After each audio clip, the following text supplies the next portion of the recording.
GIZ, we have been working in the last 2 years to launch this new climate tech initiative called Catalyst, which will be funded by BMZ, so German government, and the International Green Climate Fund. For those of you who are maybe not so familiar with these UN funds, the Green Climate Fund is, let's say, the most important international climate finance fund. The secretariat is based in Korea. And so I think I don't need to talk about climate change and global warming after the last weekend. Just going through LinkedIn, I found, probably most of you also saw this picture about actually the French meteo service, actually the first TV program. This was in 2014, where they predicted temperature on an average August day in 2050, and this was Sunday. So, and I'm showing this because we don't have time. We are already in the future, a very, very hot future. And so, while I personally believe, a big solution to the problem is behavioral change.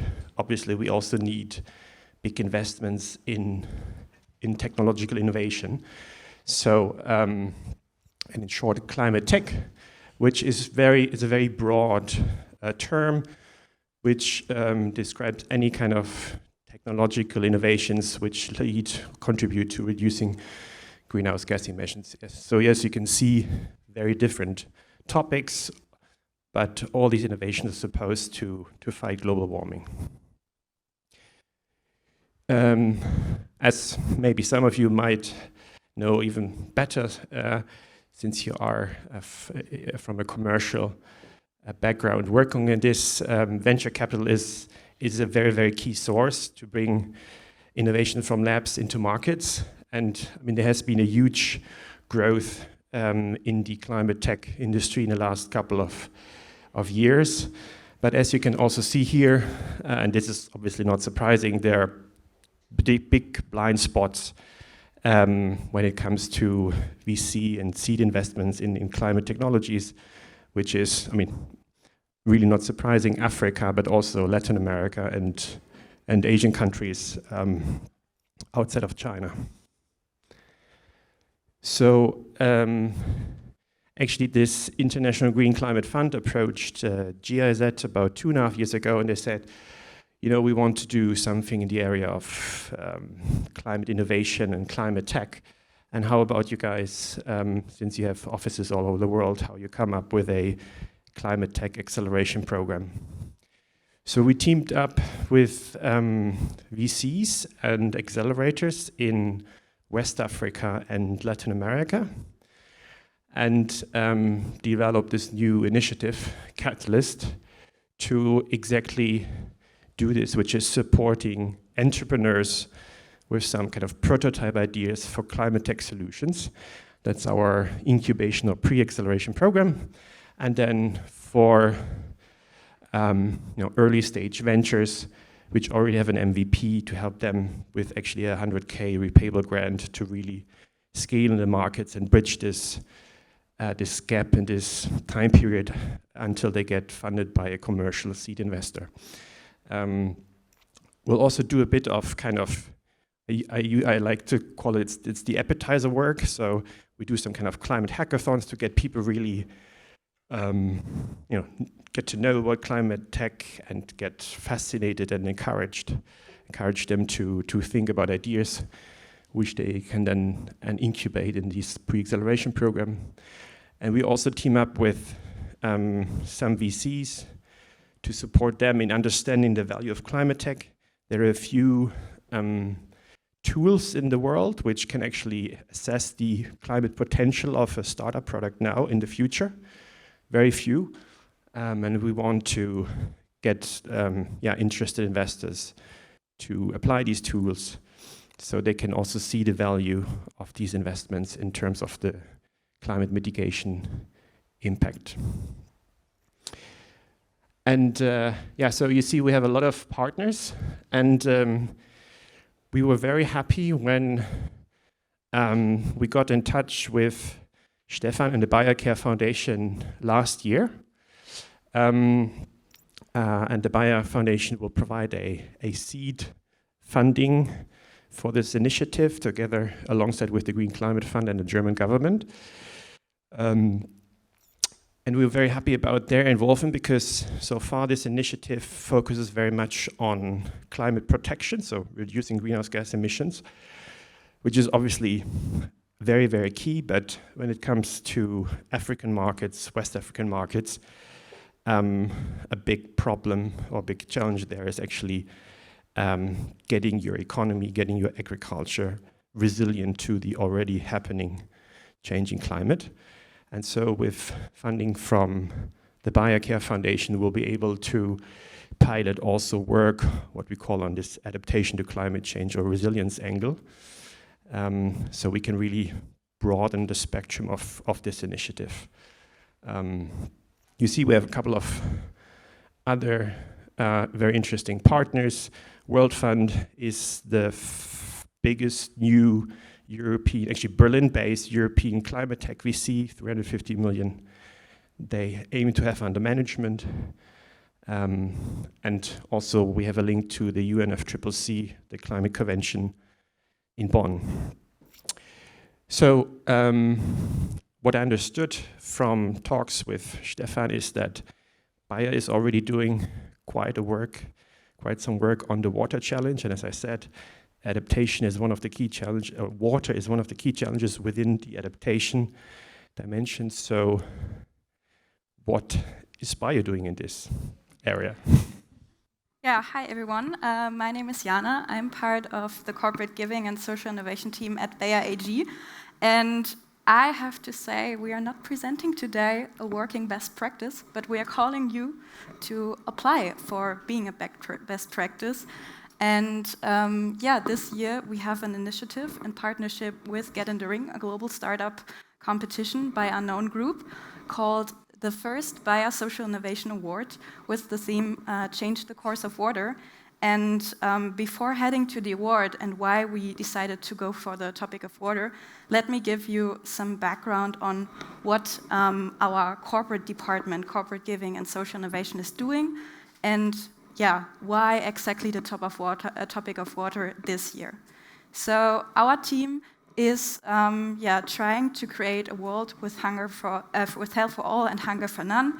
Looking into our company vision, we are supporting both social entrepreneurs but also nonprofits, mainly through grants.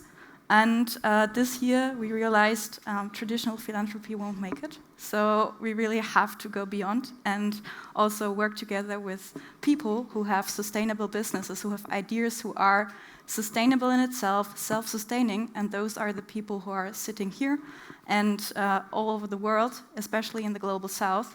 And those are social entrepreneurs, so for-profit entities with a social or environmental motivation. And we want to be recognized by the impact we drive and not the money, the amount we give. And this is also leading me to this picture. It shows 4 women from eastern Pakistan, which live in an area which is really water scarce. So they spend hours a day of catching and fetching water to their homes because there's no water infrastructure. And this little vehicle you can see here, the green one, is a water wheel. They are part of a project from the Tayaba organization. This is a non-profit organization which vision it is to give rural communities easier access to water through this really, really easy vehicle. And I personally was not aware about the topic or how water is really influencing many, many parts also of the social life of people. So, for example, the traditional way of fetching water in those regions is in terracotta pots on the heads. They are heavy, they are limited in space, it's a physical burden, and it takes a lot of time of catching water. And with this easy innovation, I call it an innovation because it brings a change to people's lives, to women's lives especially. They can roll the water from the source and not carry it anymore. This is saving time, this is lifting physical burden, and it gives the opportunity to fetch more water. And this has such a huge impact, not only on getting water and getting drinking water, but has also the impact on gender equity in the communities itself. So why women and especially children have more time freed up because they don't have to fetch water again. They can invest in economic or educational opportunities. So coming back to our vision and why water, we have realized access to water is also a social topic and has a lot of influence on people's lives, not only environmentally. And giving access to water is something crucial, especially if we look into those figures, which you probably all know, because we are at the moment facing a global water crisis. 2.2 billion people globally are today without safe access to drinking water. I mean, that's every third person. Then more than half of the global population will live in some years, at least 1 month of the year, in water-scarce regions. And already by 2030, we expect a 40% supply gap, a gap between supply and demand in water for 2030. So those shocking figures made us think, but on the other hand, also those innovations, be it really, really easy innovations like the Water Wheel project, made us be really optimistic, because there are people out there caring about the social influence of a lack of water, and those people we want to reach, and those people we are calling to apply for our award with the theme Change the Course of Water, because we think change the course of water can also change the course of life of many people. And that's the reason why we really call your attention to either apply for the award itself or spread the word. And would like to give you a bit of inspiration what is all about by showing you our video. Are you a social entrepreneur driven by the importance of water? Does your water innovation help underserved communities to thrive? Bayer is challenging you to get your water innovation in the ring. Win 35,000 euros to scale your business and accelerate your unconventional solution. We will power you forward to change the course of water. Health for all, hunger for none. Apply for the Bayer Social Innovation Award and change the course of water together with Bayer and get in the ring.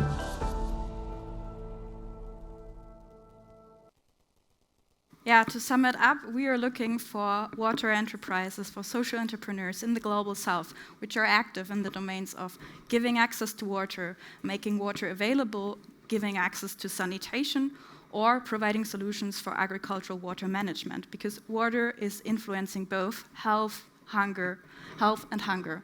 And we said, okay, we need to promote solutions all over the world. That's the reason why we are not only active in sub-Saharan Africa, for example, as the foundation is. We are providing this award to 3 tracks, to 3 locations, to Asia Pacific, Africa and Middle East, and Latin America. And you might wonder what's in it, because it's also, of course, about funding. So we are providing 35,000 euros in funding as the award prize. But it's not only about funding, and that's something what we heard also in the first keynote. It's about partnerships. It's about access to knowledge, and there our partner comes in, namely Get in the Ring by the Unknown Foundation. Get in the Ring is a global startup competition. It has a lot of knowledge in helping and accelerating startup ideas.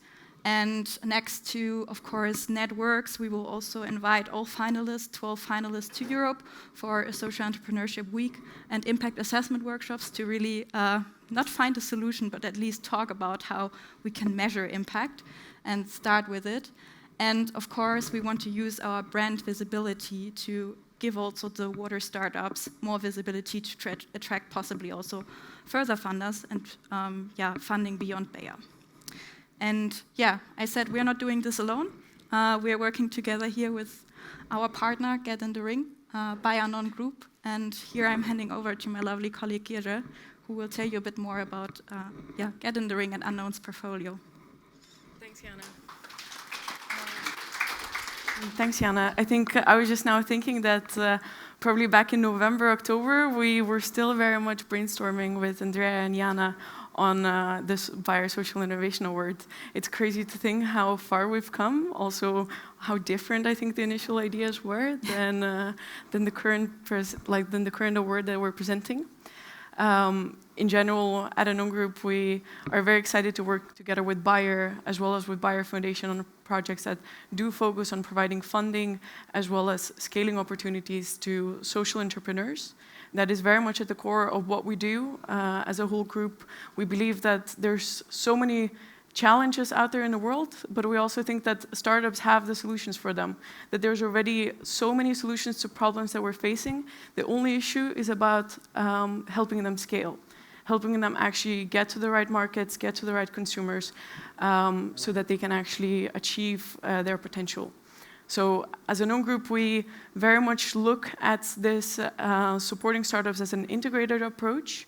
We work on 4 pillars.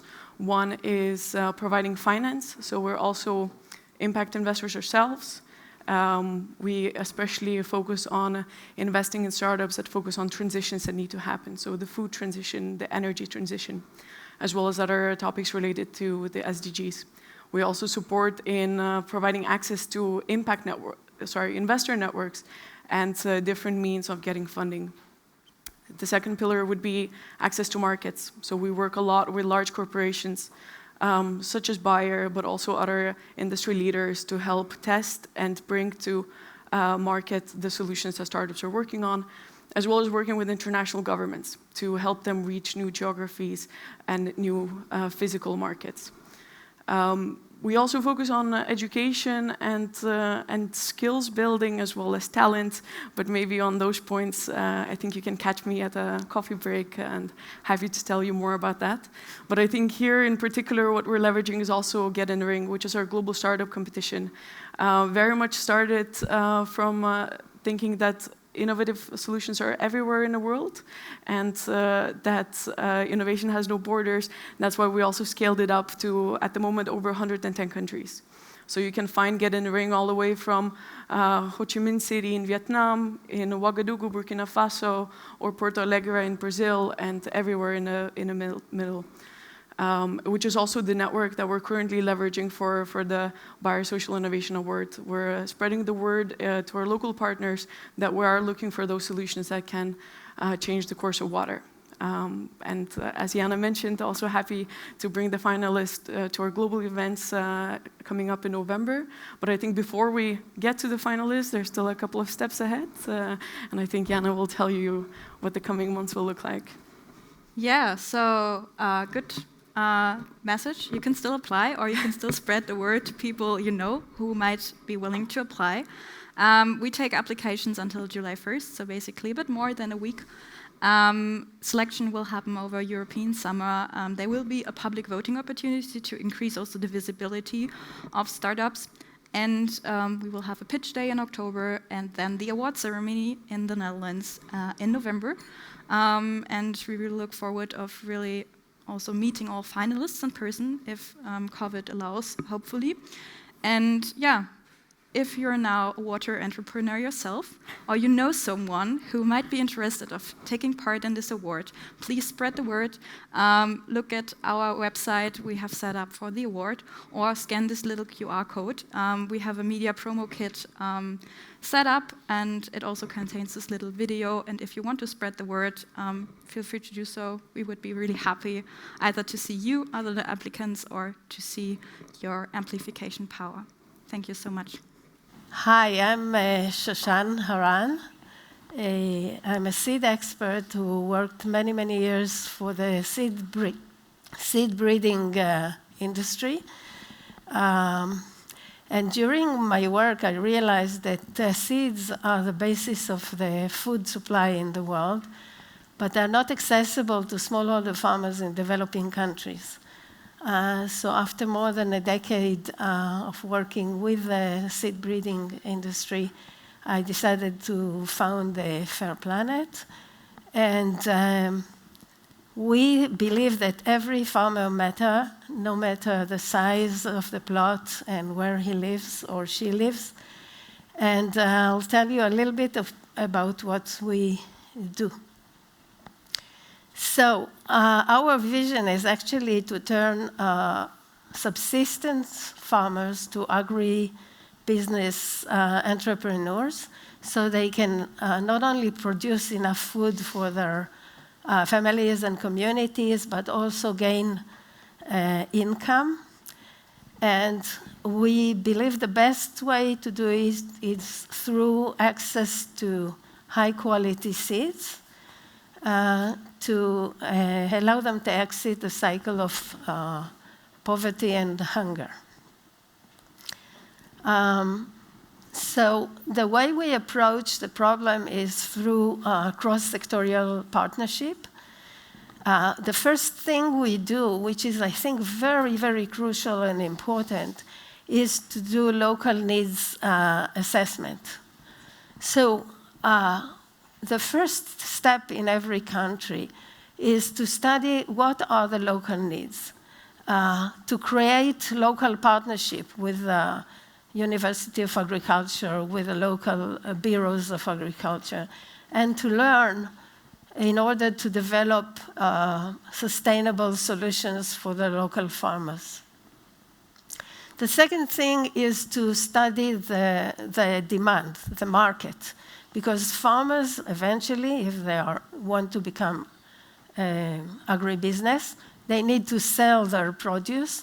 So you need to really identify what the market needs. And in this picture, what you see is an elongated tomato and a round tomato. And for example, in Ethiopia, they prefer elongated tomatoes. And if the farmer would bring round tomatoes to the market, he will get half price. So it will be a big mistake to bring varieties of tomatoes with a round shape. The third thing is to really learn from the farmers themselves what is their capacity, what they can implement, what kind of methods they can use, and what is their economic capacity. Because the approach of cut and paste successful farming systems from Europe or Israel or the US to smallholder farmers is not going to work. You need to really find solutions that they can implement in a sustainable manner with their own economic capacity. So we have a very unique intervention.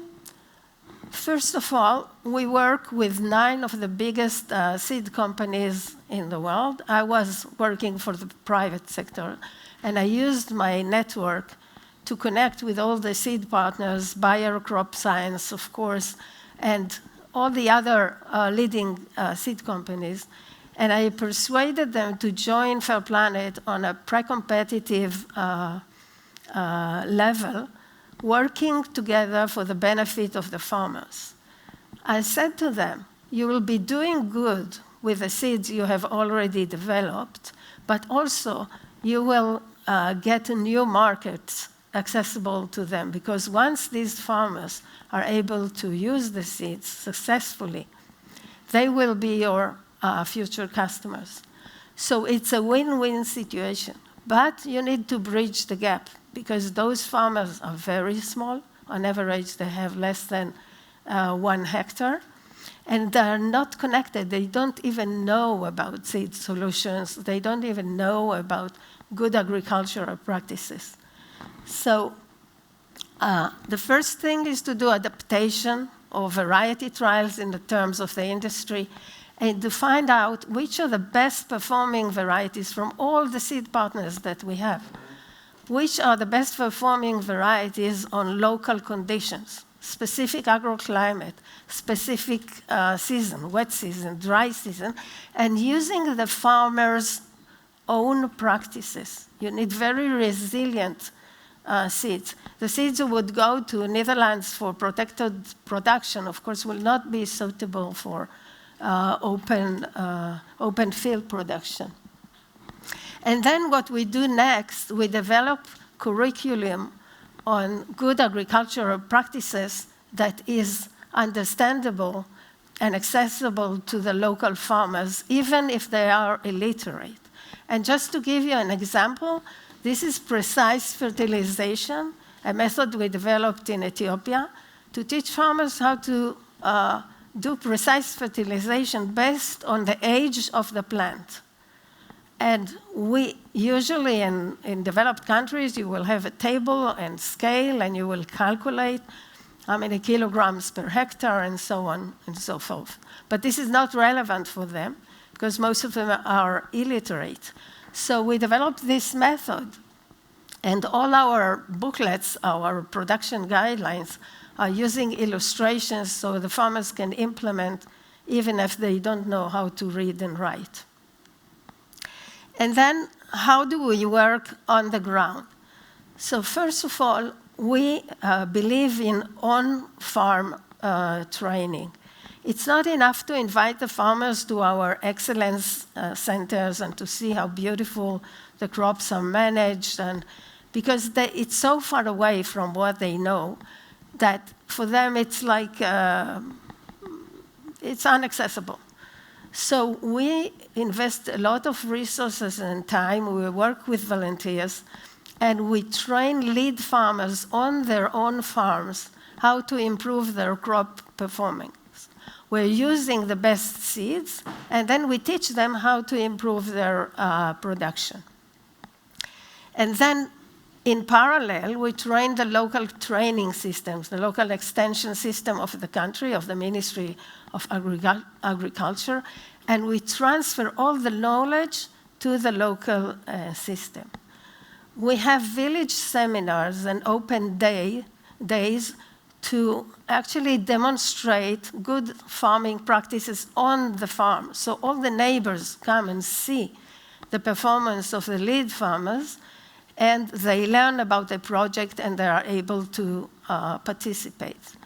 And we found, based on metrics done by the Hebrew University, so external audit, that our project has a time 30 ripple effect, meaning 30 neighbors are adopting best practices just by learning from their lead farmers and from the local trainers. We have a very clear exit strategy. We believe we need to bridge the gap and have a win-win situation, meaning the farmers will have better yields, they will make more money, the local training system will learn how to implement and continue the training and scale it, and the private sector, our 9 seed partners, Bayer Crop Sciences, the largest of them, will be able to serve the farmers based on commercial manners. So some data from our lead farmers, these are the ones that we train on a weekly basis, very intensive program. You see the increase in yield in tomato is 5.7 more time than the local average, 4 times in pepper and 2.5 times in onion. We have trained 150 local trainers, 2,300 lead farmers, and the technology reached 75,000 smallholders, and with their families, we impacted the life of 485 people. Yield increase of the neighbors is more than 3 times. 91% of them are able to sell their produce. This is very important. And the increase in the annual income of the family is more than 30%, just from one small plot of vegetables. These farmers produce 110 million fresh vegetables that can feed their communities, able to feed more than 7 million people. And the social return on investment is very high. The amount of income, net income that the farmers are producing, divided by the donors' funding, and I'm glad to say that Bayer Foundation just recently joined our effort. So the return on investment, the social and economic return on investment is extremely high. So just to conclude, we are aligning ourselves to the SDG goals. And what you can see from external measurement and impact evaluation done by the Hebrew University researchers, they found that 96% of the families improved their nutrition, 55% improved their health services, 45% were able to send more of their children to school, and 96% of the families were able to open saving accounts. This is a dramatic change because they are subsistence farmers who are switching to agribusiness, and then they continue by themselves. They are continuing to invest in agriculture. They are able to buy the quality seeds. They are able to implement good agricultural practices, and actually they become independent. So just a little bit, that's my last slide, about the way forward. We want to diversify the offer to farmers in terms of crops. Potatoes and more vegetables, and water-saving technologies. You just heard how important it is. And we want to upscale the reach both in Ethiopia and Tanzania. Tanzania is where the Bayer Foundation is now supporting us. But we need to upscale the activity and to reach more and more farmers. And then start initiatives in Kenya and Rwanda, which are now we are doing the exploration mission. And with that, I want to thank the Bayer Foundation and to thank you all for listening. Thank you very much.